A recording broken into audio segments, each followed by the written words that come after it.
जय गुरुदेव। जय गुरुदेव। तो देखो प्रेम, फिर आगे क्या कहा कि 4 दिना के संगी सब हैं और अंत ना आवे कोई काम आने वाला नहीं। या 4 दिना के संगी साथी तब तक है प्रेमियों जब तक हमारा ये शरीर काम कर रहा है, हाथ पैर काम कर रहे हैं, जब हम कमा करके ला रहे हैं तब तो यानी सब साथी हैं। जब हमारे हाथ पैर, हमारी इंद्रियां शिथिल हो जाएंगी, जब यानी सब काम करना छोड़ देंगे तो यानी पूरा परिवार भी हमसे यानी प्यार करना खत्म कर देगा। सब मतलब का संसार है। तो एक दूसरे का महात्मा करें कि लेन देन चुकने चुकाने के लिए या जीव आया है या कोई किसी का नहीं है। ये 4 दिना के साथी हैं, अपर में तुम्हारा साथ छोड़ देंगे, इसलिए तुम गुरु के दिए हुए नाम को। असली साथी यानी महात्मा होते हैं प्रेमियों, जो इस लोक में भी काम आते हैं, उस लोक में भी काम आते हैं। फिर आगे कहा कि जो धन तुमको दिया गुरु ने उससे कर कछु काम। यानी जो धन, वो अमोलक चीज, वो नामदान, वो यानी गुरुमंत्र गुरु दीक्षा जो गुरु महाराज ने दी है, उससे समय निकाल करके काम करो।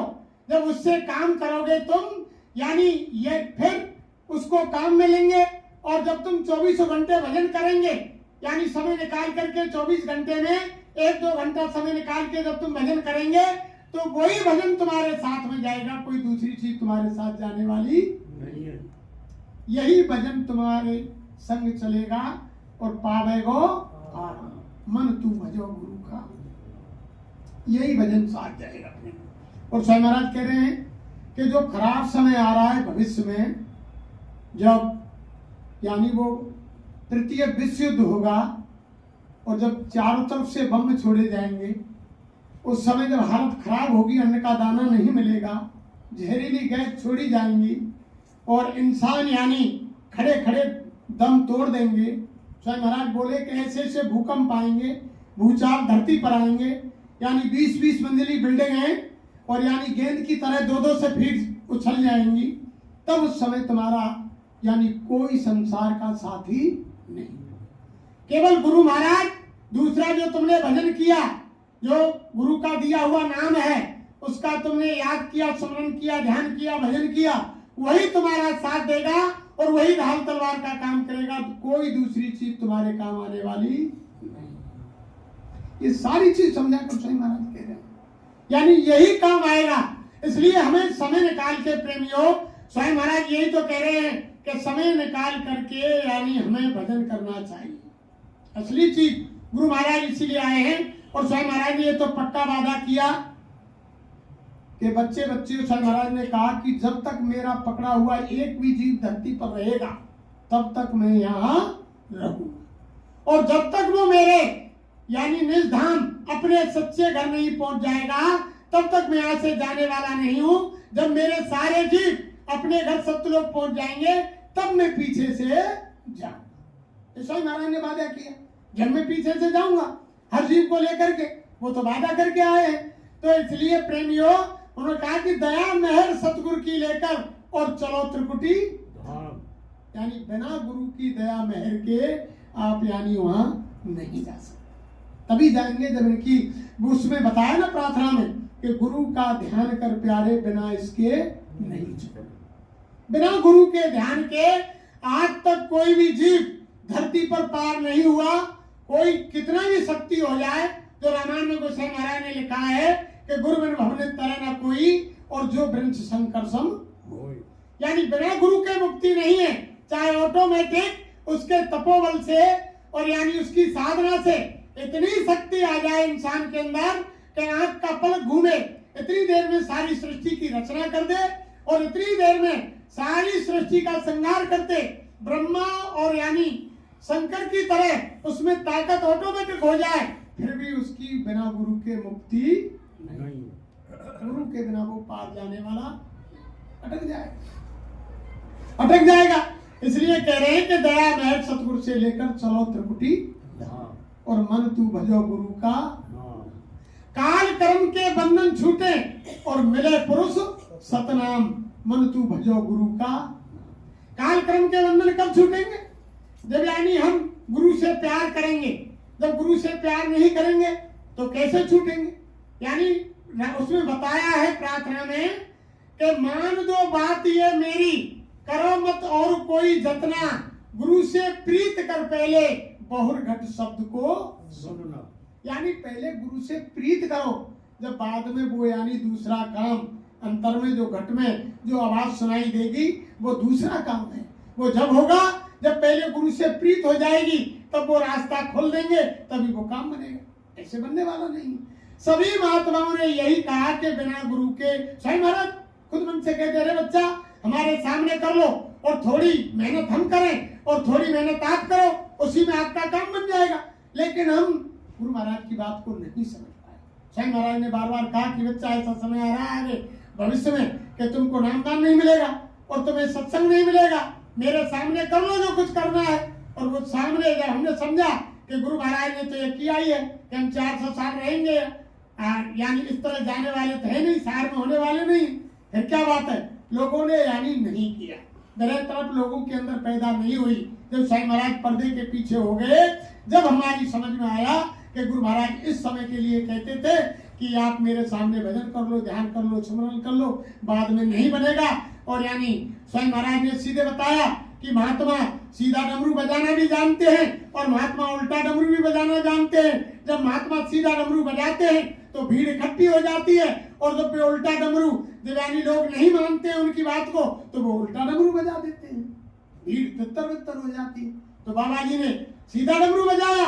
जब इतनी भीड़ इकट्ठी हुई कि यानी लोगों को ठहरने को जगह नहीं रही, जब सत्संग से सत्संग मैदान में सत्संग छूटता था तो रास्ते भर जाते थे, निकलने को जगह नहीं मिलती थी। लेकिन गुरु महाराज ने उल्टा डमरू बजाया, सारी भीड़ तितर बितर कर दी सब। तो महात्मा बड़े यानी खिलाड़ी होते हैं प्रेमियों।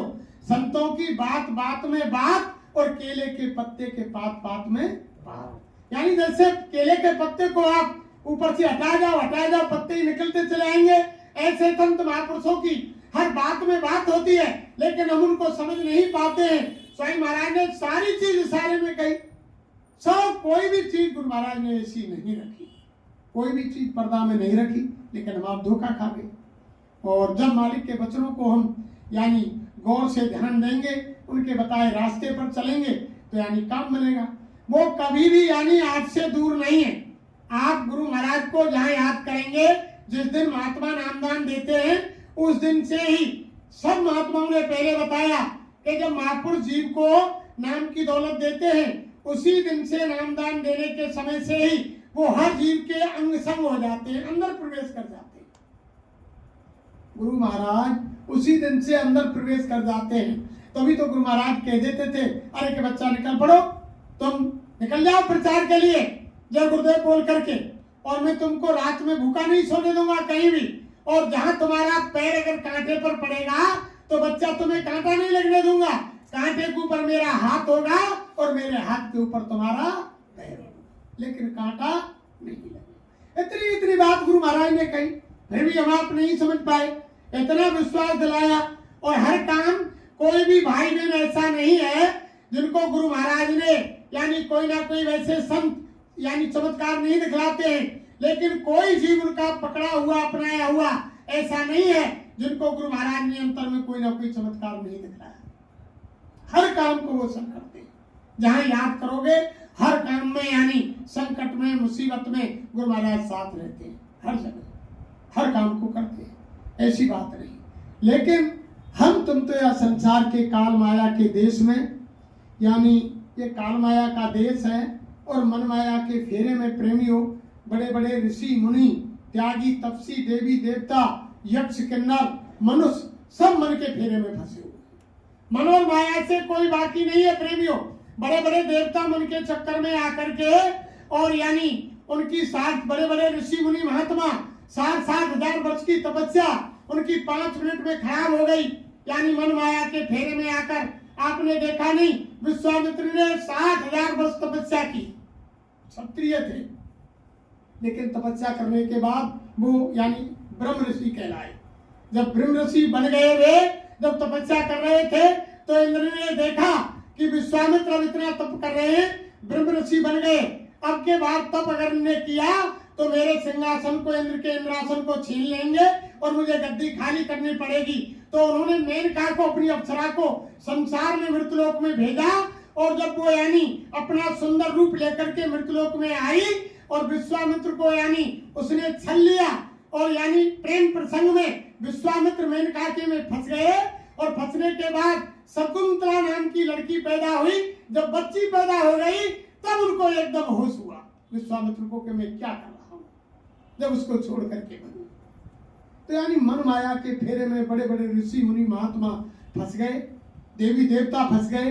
तो हम तुम तो यानी यह संसार में एक मनुष्य हैं, इससे बचना बहुत बड़ी मुश्किल की चीज है। तो बिना महात्माओं की दया के कोई बच नहीं सकता है। इसलिए इनसे ही प्रार्थना करो, जब ध्यान भजन सुमरन करें, कोई काम करें, इनसे ही प्रार्थना करो कि हे गुरु महाराज, हम तो नीच निकम्मे अधम नाकार पापी पामर जीव हैं। हे स्वामी जी महाराज, आप समर्थ हैं, हम कुछ नहीं जानते, ना हम भजन करना जानते हैं, ना सुमरन करना जानते हैं, ना ध्यान करना जानते हैं, और ना हम बैठने लायक हैं, ना हम आपके सामने आने लायक थे, ना नामदान के लायक थे।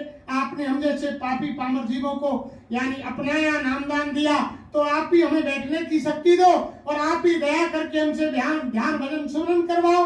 तो वो दया करें। जब उनसे आप विनती प्रार्थना करेंगे तो वो दया करेंगे। वो दयालु हैं, वो दया के सागर हैं। और जब आप उनसे कहेंगे ही नहीं तो फिर कैसे काम लेगा? भाई कहना तो पड़ेगा। घर में बुजुर्ग होता है और उन्हें मालूम है कि बच्चा शहर में बाजार जा रहा है। अगर तुम बुजुर्ग से कह जाएंगे कि दादा बाबा मैं वहां जा रहा हूं, तो बाकी आत्मा तृप्त रह जाएंगी कि मुझे पूछ के गए हो, ऐसे से मालूम है। लेकिन पूछ के जाएंगे तो औरों में वो होगा, एकदम संतुष्टि रह जाएगी। और बिना पूछे चले जाएंगे तुम, तो उनके अंदर में यानी एकदम वो रहेगा क्रोध के दे मोते पूछ क्यों ना गोर चले। ऐसे जब तुम गुरु महाराज से हर काम को उनको सामने करके करेंगे तो वो हर समय आपको दया देंगे। उनके ऊपर अर्पण कर दो हर काम को, गुरु महाराज के ऊपर, कि महाराज मैं कुछ नहीं हूं। जब तक आप छोटे नहीं बनेंगे तब तक कोई काम नहीं बनेगा। करो करायो सब गयो, जब आयो अहंकार, यानी अहंकार आ गया तो सारी दौलत खत्म। जब इनके पास अब दीन बन जाएंगे, और उनको तभी तो कहा है सभी महात्माओं ने उस मालिक को दीनानाथ, दीनदयाल। किसी ने कहा आज तक भगवान को, मालिक को, गुरु को, परमात्मा को, सतगुरु को किसी ने कहा कि धनानाथ या पैसानाथ या घमंडीनाथ, किसी ने कहा? वो क्या है? दीनानाथ, दीनदयाल। वो यानी दीनों के वो है। जब दीन बन जाएंगे तो वो अपना एक छोटी चींटी होती है ना, वो राजा के महल में प्रवेश कर जाती है और राजा के मुकुट के ऊपर चढ़ जाती है। और अगर तुम कहें कि हाथी शहर में क्या राजा के मकान में प्रवेश करे तो कोई इसको चले जाने देगा? वहीं रोक देगा दरवाजे पर। लेकिन चींटी को कोई नहीं रोक सकता। वो राजा के महल में भी जा सकती है, सिंहासन पर भी जा सकती है, राजा के शरीर पर चढ़ के मुकुट पर भी जा सकती है, उसको कोई नहीं रोक सकता। क्यों? कि वो छोटी बनेगी। जब तक हम आप छोटे नहीं बनेंगे तब तक कोई काम नहीं होगा। महात्माओं ने हर बार बड़े बड़े उससे समझाया। एक बार एक महात्मा और यानी एक रास्ते से गुजर रहे थे, तो एक राजा ने बहुत सुंदर महल बनवाया और यानी बहुत पैसा उसमें लगाया। जब वो सुंदर महल बनकर तैयार हो गया तो राजा उसके ऊपर चढ़ के और खिलखिलाहट से हंस रहे थे। तो महात्मा वहां होकर निकले, उन्होंने दंडवत प्रणाम किया राजा ने महात्मा को, और महात्मा ने ऊपर को देखा तो राजा हंस रहा है। तो महात्मा ने कहा, अरे राजन, तुम इस कूड़े कचरे के ढेर पर क्यों हंस रहे हो? जब राजा को गुस्सा आ गया, राजा ने कहा कि मैंने तो इतना धन खर्च किया और इतना पैसा लगाया और ये मकान बनाया, और तू यानी महात्मा कह रहा है कि कूड़े कचरे के ढेर पर तुम क्यों हंस रहे हो? यानी अब शब्द बोले महात्मा को। तो महात्मा तो त्रिकालदर्शी थे, वो जानते थे, लेकिन उन्होंने कुछ नहीं कहा, चले गए।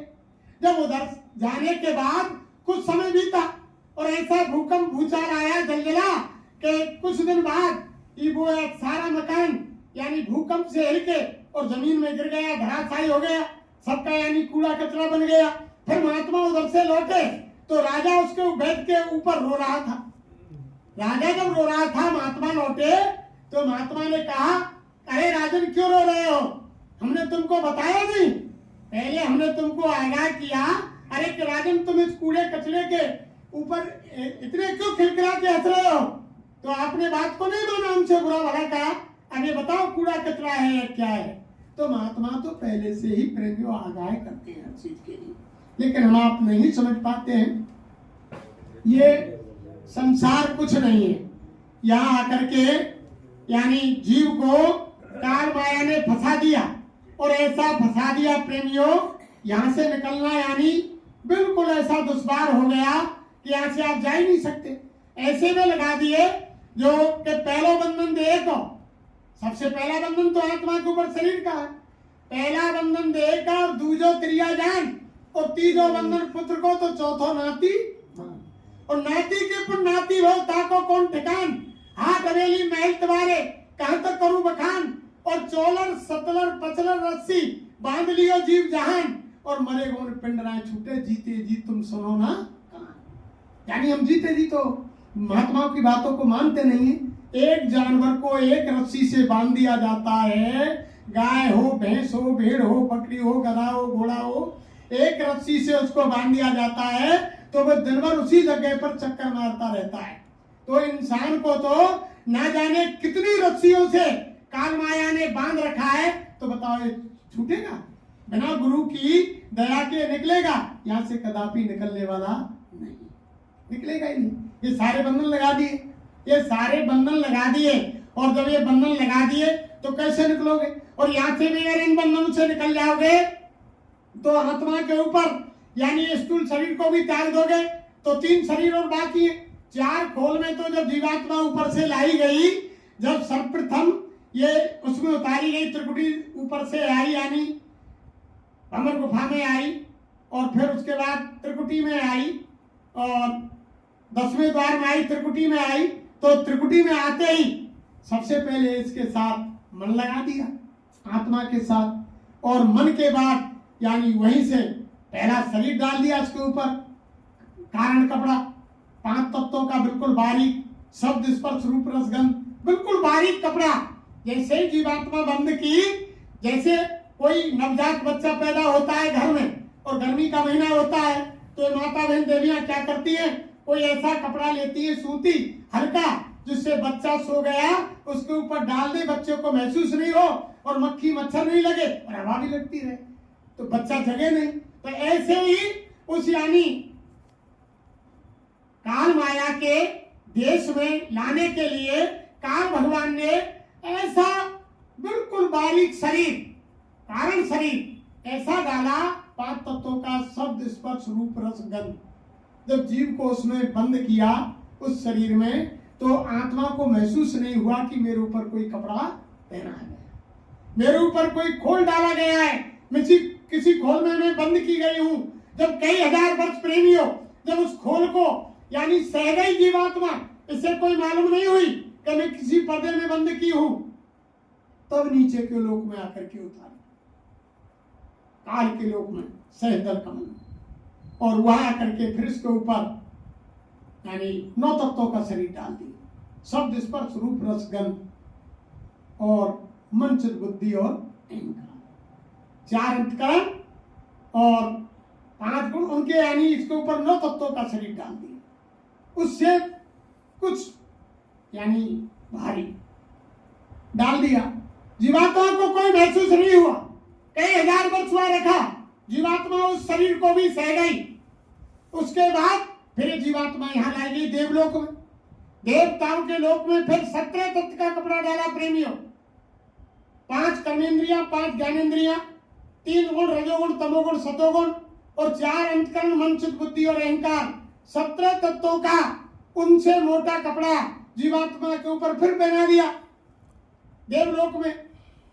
और जब कई हजार वर्ष वहां पर जीवात्मा को रखा, और जब ये बिल्कुल उस कपड़े को सहन कर गई, और उसे कोई मालूम नहीं पड़ी कि मैं किसी तीसरे खोल में बंद की गई हूं, जब ये मृत्युलोक में उतारी, जब मृत्युलोक में उतारने के बाद सबसे मोटा कपड़ा ये जल पृथ्वी अग्नि वायु आकाश का ये शरीर जब यहाँ डाला, 4 शरीरों में जीवात्मा को बंद कर दिया।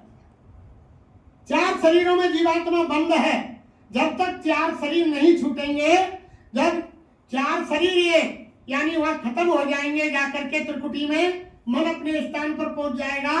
और जब ये यानी भ्रमर गुफा वहां जाकर के मानसरोवर में स्नान करेगी जीवात्मा, जब इसका यानी स्त्री पुरुष का भेद खत्म होगा तब ये जीवात्मा हंस स्वरूप होगी। वहां तक तो चार शरीरों तक तो इसमें स्त्री और पुरुष का भेद है। स्त्री शरीर में रहेगी, पुरुष शरीर में रहेगा। लेकिन मानसरोवर में स्नान करने के बाद जीव यानी निर्मल और पाक साफ हो जाता है, स्त्री और पुरुष का बंधन खत्म हो जाता है, तब ये सीधी सत्यलोक को जाती है। मानसरोवर कर्म धुला करके मुझे हंस स्वरूप बना दो, निज चरणों का दर्श करा दो। जब ये यानी हंस स्वरूप होती है, छोटा मोटा बंधन नहीं है। बड़े बड़े ऋषि मुनि महात्मा देवलोक तक पहुंच गए, दूसरे स्थान पर पहुंच गए और वहां जाके अटक गए और फिर मृत्युलोक में आ गए। पुण्य छीड़े मृत्युलोक, उनका पुण्य खत्म हो गया, फिर आ गए वापिस, यानी दूसरे स्थान तक की तपस्या कर ली, फिर यहाँ आकर के गिर गए। तो ये तो बड़ा खेल है, बिना महात्माओं की दया के यानी आप यहां से निकल नहीं सकते। और हर जगह वो त्रिवेणी संगम मिलेगा। जैसे हम बाहर संसार में अभी अभी वो त्रिवेणी का प्रयागराज में मेला लगा ना, तो वहां जाने में कितनी कठिनाई आई। उस त्रिवेणी में, बाहर की त्रिवेणी में स्नान करने के लिए रास्ते में कितने कितने यानी दिक्कतें आई, जाम मिले, यानी पुलिस मिली, बड़ी मुश्किल से रास्ते में गाड़ियां रोक दी गई और फिर पैदल बहुत दूर तक लोगों को जाना पड़ा, तब जाकर के त्रिवेणी में स्नान किया। तो जो अंदर में त्रिवेणी है, जब आप संसार की त्रिवेणी में इतना यानी बाधाएं हैं, तो अंदर जब जीवात्मा त्रिवेणी में स्नान करेगी और हर जगह त्रिवेणी मिलेगी। चारों शरीर जब छूटेंगे, जब प्रत्येक त्रिवेणी संगम में यानी प्रयागराज में जीवात्मा स्नान करेगी, जब ये चारों शरीर छूटेंगे। पहला यानी मोटा बंधन जल पृथ्वी अग्नि वायु आकाश का, ये अंदर में जो यानी त्रिवेणी है, गुरु महाराज बताते हैं, ये तो बाहर की यानी त्रिवेणी संगम है। अंदर में गंगा जमुना सरस्वती वो त्रिवेणी संगम, वहां जब जीवात्मा गुरु के बताए हुए नाम के द्वारा भजन ध्यान स्मरण करके जब जाएगी, जब ये शरीर छूटेगा, ये यानी पांच तत्व का, इससे निकल करके जीवात्मा जाएगी जब वो त्रिवेणी संगम में स्नान करेगी। और जब दूसरा शरीर देवलोक में जब तब छूटेगा जब दूसरे यानी त्रिवेणी संगम में स्नान करेगी, तब वो 17 तत्वों का शरीर खत्म होगा। फिर ऊपर जाकर के स्वामी जी महाराज ने यानी देवताओं के बाद गुरु महाराज ने बताया, जो आद्या मां शक्ति का लोक है, जो कार भगवान की यानी पत्नी है आद्या मां शक्ति, उसका जो लोक है, गुरु महाराज ने बताया सत्संग में कि उसका ऐसा लोक है कि वह सारे लोक में, माया के लोक में औरत ही औरत है। जब संसार में तुम यानी औरत में आकर के फंस जाते हो, गुरु महाराज ने कहा कि वो तो ऐसा औरतों का लोक है, एक से एक सुंदर वहां स्त्री, और जो पानी पिएंगे तो उनके गले में पानी जाता हुआ नजर आएगा, इतना यानी उनका सौंदर्य रूप, तो वहां तुम फंस जाओगे, बिना गुरु के तुम निकल नहीं पाओगे।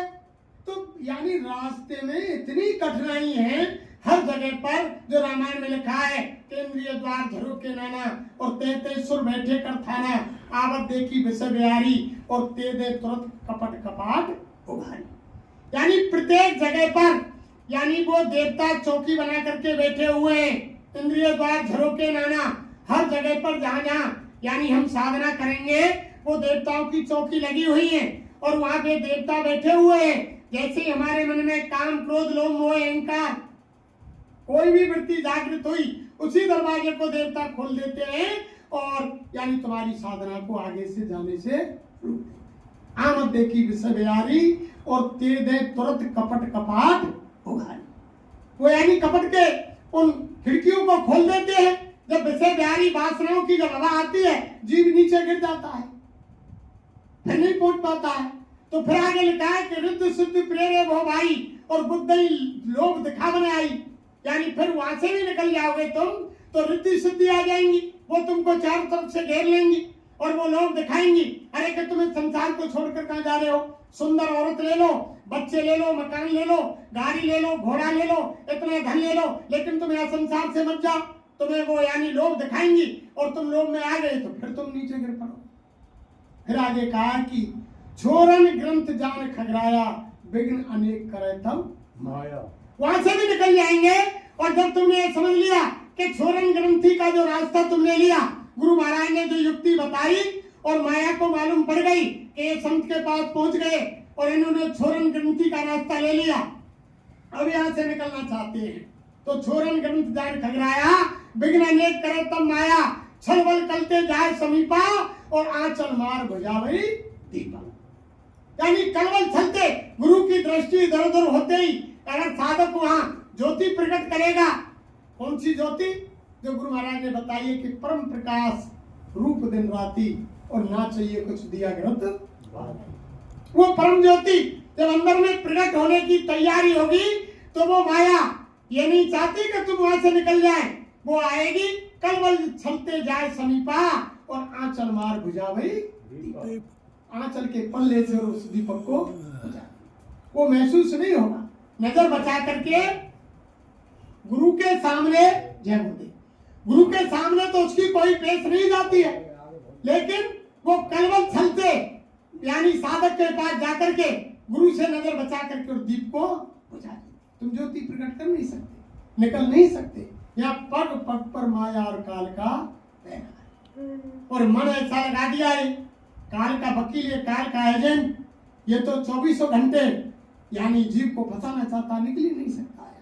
तभी तो आत्मा ने इससे कितनी प्रार्थना की मन से, कितनी आपने वो प्रार्थना सुनी होगी। गुरु महाराज बताते थे कि आत्मा प्रार्थना कर रही है कि मन रे मान वचन एक मेरा, मन रे मान वचन एक मेरा और मैं दासी तेरे जन्म जन्म की तू हुआ स्वामी मेरा। और ऋषि मुनि जति सब काऊ ना तेरा हुक्म फेरा, यानी कोई तुम्हारे हुक्म को नहीं फेरता है, जिसके ऊपर तुम हावी हो जाते हो तुम्हारे कहे को मानता है। हे मन तू मेरा साथ दे और हम दोनों अपने लोग को चले, तू तेरे देश में जाकर के अपना वहां राज कमाना और मैं मेरे निर्धाम सत्य लोग को चली जाना। बड़ी बड़ी विनती प्रार्थना यानी आत्मा कर रही है मन से, लेकिन मन नहीं मान रहा है। मन तो काल का फकीर है, मन कब मानेगा? जब सतगुरु के सत्संग के वचनों की चोट मन के ऊपर पड़ेगी। रात दिन हम सत्संग सुनते रहेंगे, इनके वचन जब हम सुनेंगे, जब मन के ऊपर वचनों की चोट पड़ेगी तब मन ध्यान भजन सुमरन के लिए मुड़ेगा। जब ध्यान भजन सुमरन में बैठेगा तो ऊपर से वो कलमा आयते, वो आवाज, आसमानी आवाज, जब वो ऊपर से आवाज आएगी इसके कानों में तब वो आ जाने की तैयारी करेगा। जो इसका मन का असली आनंद है, जो एक त्रिकुटी धाम में यानी लेता था, वहां से उसका असली आनंद छूट गया। अब उसी आनंद की तलाश में रात दिन घूम रहा है कि यानी आनंद स्त्री में मिले, बच्चों में मिले, धन में मिले, मकान में मिले, खाने में मिले, पीने में मिले, सैर सपाटे में मिले, यानी हर जगह ये मन खोज रहा है, लेकिन इसको वो असली आनंद नहीं मिला। और ये काल का वकील है। और जब तक ये जीवात्मा का साथ नहीं देगा, जीवात्मा ये भी नहीं कि मन को छोड़ करके जीवात्मा के लिए अपने धाम को चली जाए, कदापि नहीं हो सकता। मन साथ जाएगा तभी यानी जीवात्मा अपने धाम के लिए जाएगी, तभी जीवात्मा जाने वाली, ऐसे जाएगी नहीं। तो ये मन तो यानी रास्ते का भूत है, वहां से नहीं आया सप्तलोक से। सप्तलोक से मन नहीं आया, ये रास्ते का आया, रास्ते में लगाया। गुरुजी मेरे मन को भूत उतारो, स्वामी जी मेरे मन को भूत उतारो। जब से पिता देश से आई, लायो ज्योति ब्रह्म लवाई और छूटो देश हमारा। गुरु जी मेरे मन को भूत उतारो, यानी जब से वो ज्योति ब्रह्म यानी वो काल भगवान हमको मान करके सत्पुरुष भगवान से यहाँ लाया, तभी से हमारा जो असली देश है वो छूट गया और यहाँ आकर के फंस गए। त्रिकुटी धाम गैल में पायो, आत्मा कह रही है कि त्रिकुटी धाम गैल में पायो और मनुआ संग वहां से आयो और लगो भूत मतवारो। गुरु जी मेरे मन को भूत, ये मतवारा भूत है, मतवारो, बहुत तगड़ा मतवारा, छोटा मोटा मतवारा नहीं। छोटा पाई बहुत बड़ा मतवारा भूत है ये मन। गुरु जी मेरे मन को भूत उतारो। मनुआ मौज करे हर्षावे। आत्मा कह रही है गुरु भगवान से कि मनुआ मौज करे हर्षावे और काल कर्म पे मोह पिटावे और दियो दुख अपारो। गुरु जी मेरे मन को भूत उतारो। स्वामी जी से प्रार्थना करेगी, स्वामी महाराज इस मन के भूत को उतारो। ये तो यानी काम खुद करके आता है, यानी करवाता कौन है? मन, और करता कौन है? शरीर। और उसका भोग किसको भोगना पड़ता है? आत्मा को। तभी तो रामायण में लिख दिया कि कोई करे अपराध और कोई कर्म फल भोग और अति विचित्र भगवंत गत को जाने जग योग। यानी कोई अपराध कर रहा है और कोई करवा रहा है और उसका भोग किसी को भोगना पड़ रहा है। यानी करता मन है और करता शरीर है और उसका दंड आत्मा को भुगतना पड़ता है। आत्मा भोग रही है। आत्मा कभी झूठ नहीं बोलती प्रेमियों। आत्मा किसी के साथ दगा नहीं करती, चोरी नहीं करती, बेईमानी नहीं करती। आत्मा शराब नहीं पीती, आत्मा मांस नहीं खाती, आत्मा कोई भी खराब काम नहीं करती। यानी करवाता मन है और करता शरीर। तभी तो महात्माओं ने कहा कि मन जाए तो जान दो और दृढ़ कर राख शरीर और उतरे हुए कमान से कबो न चाले तीर। तभी तो कबीर साहब ने कहा अरे मन जा रहा है, तुम साधन ध्यान भजन में बैठे हुए हो, मन को जाने दो। वो सोच रहा है कि मुझे इसकी चोरी करनी है, या मुझे किसी का खेत काटना है, या मुझे वहां जाना है। मन जा रहा है, उसको जाने दो, तुम शरीर से मत जाओ, गलत काम होगा ही नहीं। जब तुम मन का कहना मान के शरीर से जाओगे तभी तो गलत कार्य होगा। मत जाओ। तभी तो महात्माओं ने कह दिया कि मन जाए तो जान दो, दृढ़ कर राख शरीर और उतरे हुए कमान से कबो न चाले। तो महात्माओं ने बड़े उससे समझाया। और गुरु तुम समरथ अंतर्यामी। जीवात्मा कह रही है कि गुरु तुम समरथ अंतर्यामी, मेरा फंद छुड़ाओ स्वामी और मन को पकड़ पछाड़ो। और गुरु जी मेरे मन को भूत उतारो। हे गुरु महाराज, हे स्वामी महाराज, तुम तो यानी अंतर्यामी हो, समर्थ हो, और इसको मन को पकड़ के आप ही पछाड़ सकते हैं और कोई किसी की शक्ति नहीं कि आप मन को रोके। तभी महात्माओं ने उस प्रार्थना में कहा कि जिन्होंने मार मन डाला उन्हीं को सूरमा कहना, बड़ा बैरी है मन घट में, इसी को जीतना कठिन। पढ़ो तुम इसी के पीछे और सब जतन ही इसके पीछे पढ़ो, ये बड़ी बला है। फिर क्या कहा कि उतरे भूत सुखी रह जाऊं।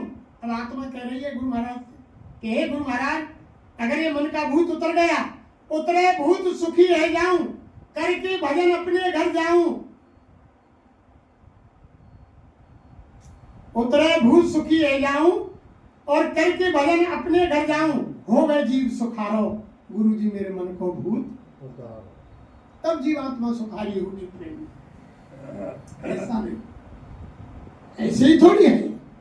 जब गुरु के ऊपर आप तन मन धन से यानी समर्पित हो जाओगे तब काम होगा। पहले आपने कितने यानी भक्तों के त्याग सुने, क्या क्या नहीं सुना। बलक बुखारे के बादशाह इब्राहिम देखा जब उनके मन में उस खुदा से मिलने की तड़प थी कि मैं खुदा का दीदार यानी करना चाहता हूं, तो वो शाम को बलक बुखारे का बादशाह रोजाना रात को फूलों का सेज लगाता और उस पर इत्र छिड़कता, तब उस पर सोता कि भगवान यानी इस फूलों से इत्र से खुश हो जाएंगे और मुझे खुदा का दीदार हो जाएगा। रोजाना सोता, लेकिन उसके अंदर यह तड़प थी कि मुझे खुदा का दीदार होना चाहिए। तो समरथ उस समय के संत यानी कबीर साहब, उन्होंने देखा कि राजा के अंदर में तड़प है उस मालिक से खुदा से मिलने के लिए। तो एक दिन रात के 12 बजे जैसे ही राजा की आंख खुली और बाहर निकले वो बाथरूम के लिए, तो सतगुरु कबीर साहब राजा की यानी महल के ऊपर और घूमने लगे छत के ऊपर। राजा की नजर ऊपर गई कि रात के 12 बजे मेरे छत की कमर पर कौन घूम रहा है, कौन हो आप?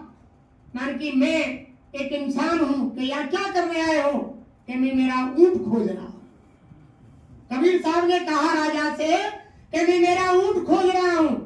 राजा ने कहा कि बेवकूफ इंसान कहीं महल के कमरों पर ऊंट मिलता है। तब कबीर साहब ने कहा, हे बुद्धू राजा, कहीं खुशबू और फूलों में क्या खुदा मिलता है? इतना कहकर के अंतर ध्यान हो गई। राजा के दिल में लग गई कि बात तो सत्य है कि खुशबू और फूलों में कहीं उस खुदा का दर्शन होता है। छोड़ दी। फिर कुछ दिन बाद राजा का दरबार लगा हुआ था प्रेमियों। फिर राजा के दरबार में सीधे राजा गद्दी पर नहीं आए, तब तक कबीर साहब आ गए। खूब उन्होंने रोका जो बाहर सिपाही सेवादार लगे हुए थे। कबीर साहब नहीं रुके और जाकर के सिंहासन पर बैठ गए। सिंहासन पर बैठ गए। जैसे ही राजा आया, ए फकीर, तुम मेरे सिंहासन पर क्यों बैठ गए? अरे सिपाहियों, उठाओ उस फकीर को, पकड़ो और इसको 20 कोड़े लगाओ। गद्दी से कबीर साहब को पकड़ा सिपाहियों ने और 20 कोड़े लगाए। कबीर साहब हंसने लगे। तो राजा ने कहा, अरे फकीर, तुमने कोड़े पड़ रहे फिर भी हंस रहे हैं। अरे के महाराज, इसलिए हंस रहा हूं कि मैं 5 मिनट गद्दी पर बैठा, तो 5 मिनट गद्दी पर बैठने का नतीजा निकला कि 20 कोड़े। और तुम ना जाने कितने दिन से इस गद्दी पर बैठते चले आ रहे हो, तुम कितने कोड़े खाओगे, तुम्हारा क्या बनेगा? इसलिए मैं हंस रहा हूं, इसलिए मैं हंस रहा हूं। फिर अंतर ध्यान हो गए, फिर अंतर ध्यान हो गए। तीसरे दिन फिर प्रेमियों, फिर कबीर साहब बलक बुखारे के बादशाह के फिर दरबार में आ गए। जबरन घुस गए। राजा बैठे हुए थे। राजा के बगल में जाकर बैठे गए कबीर साहब। राजा ने कहा, फकीर, तुम्हें मालूम नहीं है राजा का दरबार है, ये राजा का सिंहासन है, क्या तुमने इसको सराय समझ रखा है? कबीर साहब ने कहा कि बादशाह, ये सराय नहीं तो क्या है? तुमसे पहले कौन थे? तुमसे पहले कौन थे? कि हमारे दादा, और तुम्हारे दादा से पहले परदादा, और उनसे पहले उनके दादा, उनसे पहले उनके दादा। तो कबीर साहब ने कहा कि बादशाह, तो ये सराय नहीं है तो क्या है? वो पहले आए और यहाँ से चले गए, और तुम है और तुमको भी यहाँ से जाना है। सराय में यही तो होता है, आते हैं और जाते हैं, चले जाते हैं, विश्राम करते हैं और चले जाते हैं। राजा, सराय नहीं है तो क्या है? इतना कहकर के अंतर ध्यान। तब राजा के दिल में खटकी कि ये तो कोई बड़ी हस्ती है।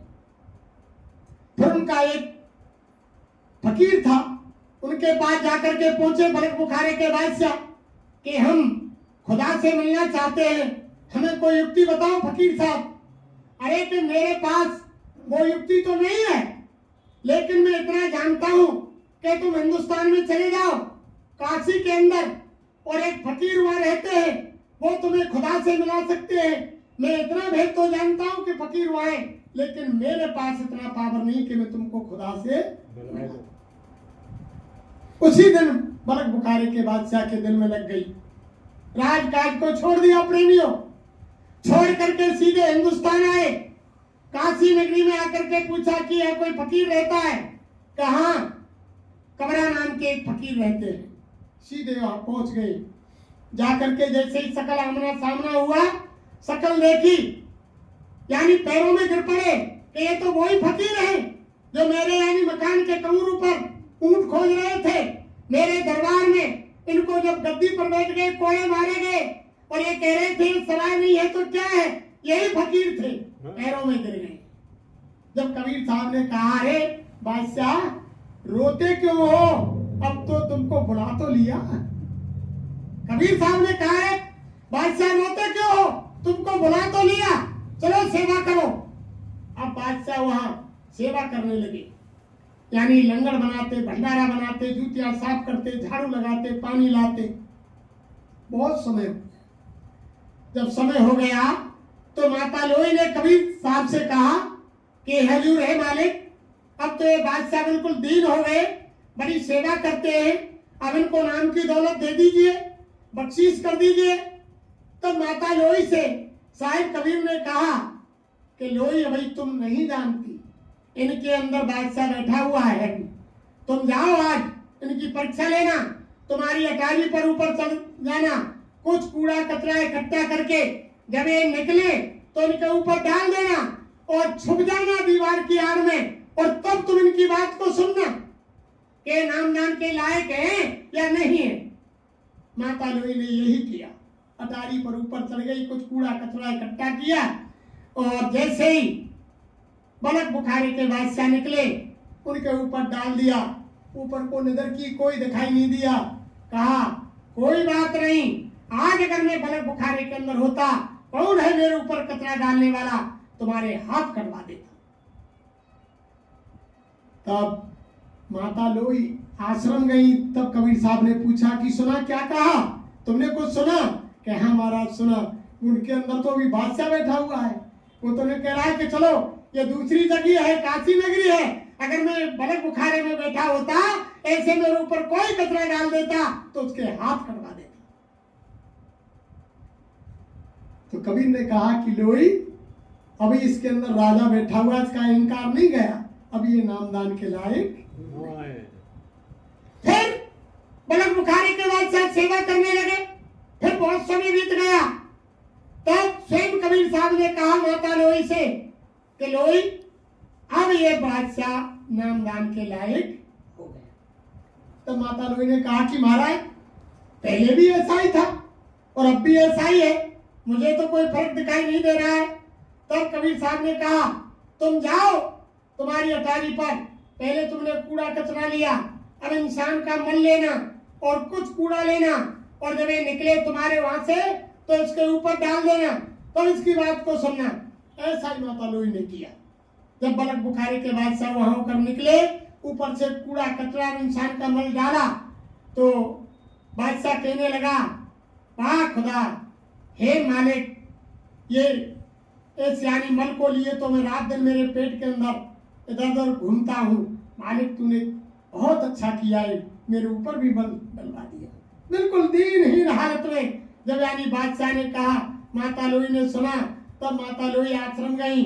तब कबीर ने पूछा कि क्या कहा? कि हाँ महाराज, अब इसके अंदर दीनता आ गई, अब ये नाम के लायक हो गई। तब वो नामदान की दौलत बख्शीश